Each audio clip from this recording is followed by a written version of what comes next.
আপনারা বেগম রোকেয়ার নাম শুনেছেন, নারী শিক্ষার প্রতিকৃতি। বেগম খালেদা জিয়া বর্তমান যুগের বেগম রোকেয়া বলেছেন বিএনপির সহ স্বেচ্ছাসেবক বিষয়ক সম্পাদক আব্দুল কাদির ভূঁইয়া জুয়েল। নরসিংদীতে এইচএসসি পরীক্ষার্থীদের শিক্ষা উপকরণ বিতরণকালে জুয়েল বলেন, দেশনেত্রী বেগম খালেদা জিয়া নারী শিক্ষার জন্য সবচেয়ে বেশি অবদান রেখেছেন। বেগম রোকেয়াকে নারী শিক্ষার প্রতিকৃতি বলা হয়। দেশনেত্রী বেগম খালেদা জিয়া বর্তমান যুগের বেগম রোকেয়া। ভবিষ্যতে চাকরি, ব্যবসা বা চ্যালেঞ্জিং যে কোনো পেশায় ছেলেদের পাশাপাশি নারীরা যেন অংশ নিতে পারে সে উদ্যোগ বিএনপি সরকারের সময় সবচেয়ে বেশি নেওয়া হয়েছে এবং সংসদে নারী আসনের ব্যবস্থাও 91-এ বিএনপি সরকারের সময় পাশ করা হয়।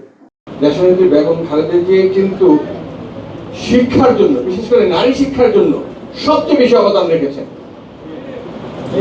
মানে আপনারা বেগম রোকেয়ার নাম শুনেছেন, নারী শিক্ষার প্রতিকৃতি বলা হয়। বেগম রোকেয়ার নাম হয়তো আপনারা অনেকেই শুনেছেন। বেগম খালেদা জিয়া বর্তমান যুগের বেগম রোকেয়া।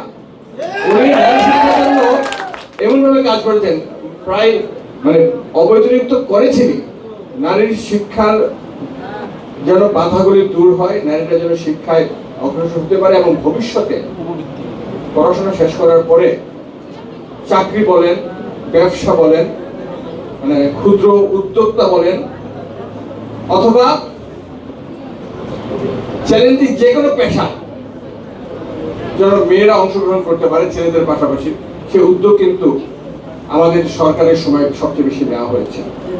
এবং সংসদে যে নারী আসনের যে বিষয়গুলি এখন আছে 50টি, সেটিও কিন্তু বিএনপি সরকারের সময় এই 91 সংসদে প্রথম এই বিলটি পাস করা হয়। শুক্রবার দুপুরে নরসিংদীর মনোহরদী উপজেলা বিএনপির কার্যালয়ে উপজেলা ছাত্রদলের উদ্যোগে বিএনপির ভারপ্রাপ্ত চেয়ারম্যান তারেক রহমানের পক্ষে শিক্ষা উপকরণ প্রদান ও দোয়া অনুষ্ঠানে প্রধান অতিথির বক্তব্যে তিনি এইসব কথা বলেন। এই যে জেনারেশন জেড অথবা তার আগে পরে যে জেনারেশনগুলি, তারা কিন্তু নতুন বাংলাদেশ বিনির্মাণ করতে চায় এবং আমরাও কিন্তু এই বাংলাদেশ বিনির্মাণে আমাদের এই ভাই বোনদেরকে কাজে লাগাতে চাই। আমরা আগামী দিনে একটা সুষ্ঠু নির্বাচন চাই এবং এই সুষ্ঠু নির্বাচন এই কারণে চাই, গত 3টা নির্বাচন 14, 18 এবং 24, এই 3টা নির্বাচনে বাংলাদেশের ছাত্র সমাজ, বাংলাদেশের নতুন যারা ভোটার হয়েছে তারা ভোট দিতে পারে নাই, তাদের মতামতের প্রতিফলন দেখাতে পারে নাই। আমরা মানুষের গণতন্ত্রে বিশ্বাসী, জনগণ সকল ক্ষমতার উৎস, আমরা সেটাই বিশ্বাস করি এবং জনগণের মতামতের ভিত্তিতে তারা তাদের প্রতিনিধি নির্বাচন করবে, এটাতে বিশ্বাসী। নরসিংদী জেলা ছাত্রদলের সাবেক যুগ্ম আহ্বায়ক শাম্মীর রহমান টিপুর সভাপতিত্বে অনুষ্ঠানে উপস্থিত ছিলেন নরসিংদী জেলা বিএনপির উপদেষ্টা আব্দুল খালেক মিয়া, সহ প্রচার সম্পাদক AKM বাসেদ মোল্লা ভুট্টু, জেলা বিএনপির সদস্য জাকারিয়া আল মামুন, মাহমুদুল হক সহ প্রমুখ।